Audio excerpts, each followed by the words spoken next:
Salams and welcome. Thank you for joining me in part number 21 in this fabulous book, Muhammad Sal'lal'laa'hu Wasallam, his life based on the earlier sources by Martin Lings. We are busy today with chapter number 8, which is his life in the desert. As we mentioned, there were a lot of epidemics in Mecca, and the people in Mecca would send the newborn babies into the desert because the infant mortality rate was very, very high in Mecca. So it was not only the desert's fresh air that they wished the sons to imbibe, that was for their bodies, but the desert also had its bounty for the souls. Quraysh had only recently taken to the sedentary life until Qusay had told them to build. Remember, Qusay was the king of the Quraysh. Qusay had told them recently. Qusay had told them to build themselves houses around the sanctuary. That was known as the Quraysh of the Hollow. They had been more or less nomadic. Fixed settlements were perhaps inevitable, but they were dangerous. Their ancestors' way of life had been the nobler one, the life of tent dwellers. So that was a more nomadic way of life, but it was a more purer life. The people are more healthier, moving from tent to tent. As the season changed, in winter they wrap up the tent, go to the summer areas. In summer they wrap up the tents and go to the warmer or cooler climates. So they were on the way, nomadic lifestyle. So that was more healthier way of living. So the ancestors' way of life had been the nobler one, the life of tent dwellers, often on the move. Nobility and freedom were inseparable, but the nomad was free. In the desert, a man was conscious of being the lord of space, this vastness of space, and in virtue of that lordship, he escaped in a sense from the domination of time. Time basically stood still. By striking camp, he sloughed off his yesterdays, and tomorrow seemed less of a fatality of its where as well as its when and yet to come.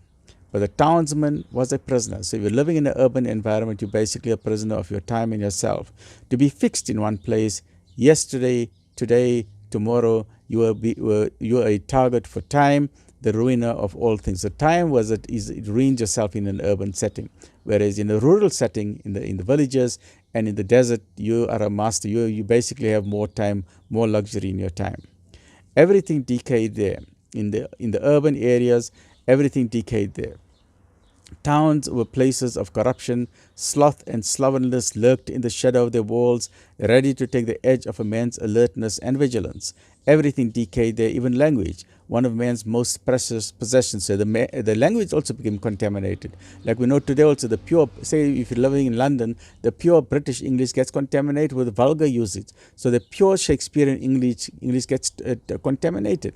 Even in Arabia, the urban language, the pure Arab then starts getting contaminated. Whereas in the desert, they still have the pure Arabic. And the Prophet ﷺ said he learned the pure Arabic from the people of the desert. Even some few rare words, even other people would not know, he would know the absolute beautiful meaning of those words. So he learned the pure original Arabic language.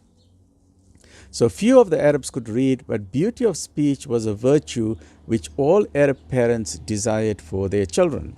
A man's worth was largely assessed by his eloquence. So the more better he could speak, because in those days, eloquence, poetry, public speaking, that was that was like you had a doctor in your family or you had a scientist in your family. That's how valuable it was. And the crown of eloquence was poetry. And to have a great poet in the family was indeed something to be proud of. It's like I say, hey, we got a mayor in our family, or we got we got a hotshot in our family, we got a celebrity in our family. Oh, you got a poet in your family. Oh, wow, you got a celebrity in your family. And the best poets were nearly always from one or another of the desert tribes, for it was in the desert that the spoken language was nearest to poetry. So the ones who are living in the desert, they're the ones who always used to win the poetry competitions. So the bond with the desert had to be renewed in every generation. Fresh air for the breast, pure Arabic for the tongue, freedom for the soul, and many of the sons of Quraysh were kept as long as 8 years in the desert, so that it might make a lasting impression upon them, though a lesser number of years was enough for that.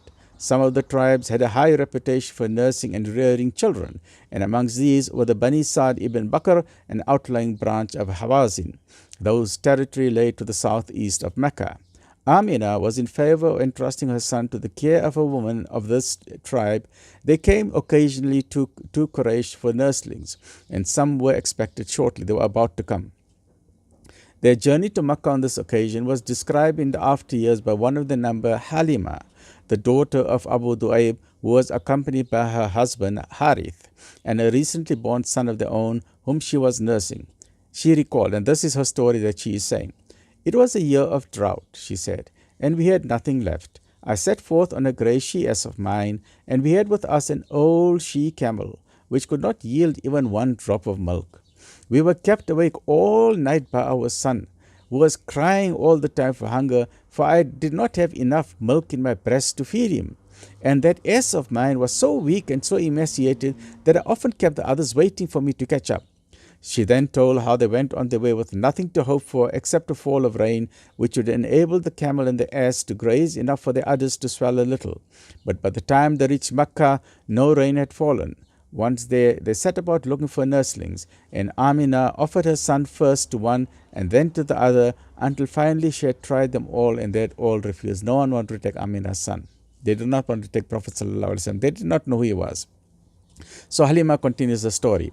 That was because we hoped for some favors from the boy's father, she said. An orphan? We said. What will his mother and his grandfather be able to do for us? Nothing. Not that they would have wanted direct payment for their services, since it was considered dishonorable for a woman to take a fee for suckling a baby. The recompense they hoped for, though less direct and less immediate, was of a far wider scope.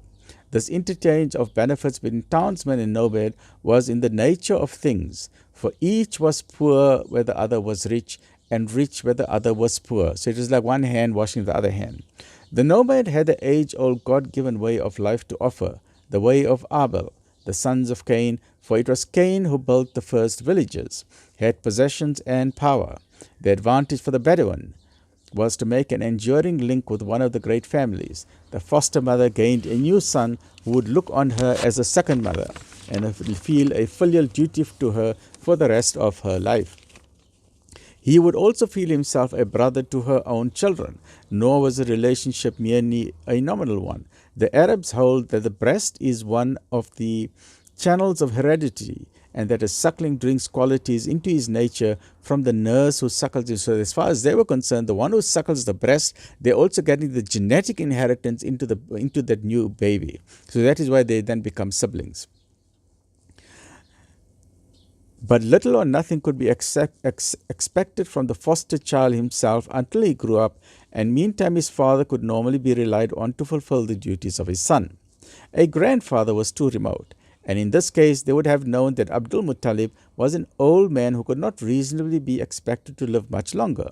When he died, his sons, not his grandsons, would be his heirs. As to Amina, she was poor, and as to the boy himself, his father had been too young to have acquired wealth. He had left his son no more than 5 camels, a small flock of sheep. This is Abdullah we are talking about. Abdullah only had 5 camels, a small flock of sheep and goats, and 1 slave girl.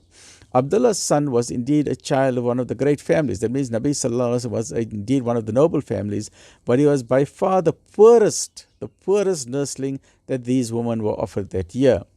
On the other side, though the foster parents were not expected to be rich, they must not be too poverty-stricken, and it was evident that Halima and her husband were poorer than any of the companions. So on the one hand, we have Amina with a baby, Nabi Sallallahu Alaihi Wasallam, the poorest from the Quraysh, and we had Halima with her husband and her child, the poorest from the people of the desert. So poor is meeting poor.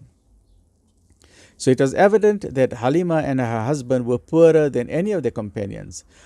Whenever the choice lay between her and another, the other was preferred and chosen, and it was not long before every one of the Bani Sa'd women, except Halima, had been entrusted with a baby. Only the poorest nursed was without a nursling, and only the poorest nursling was without a nurse. Wow. Let's continue the story in the next episode. Stay well, look after yourself. Alhamdulillah, Rabb-al-Aa'la'meen.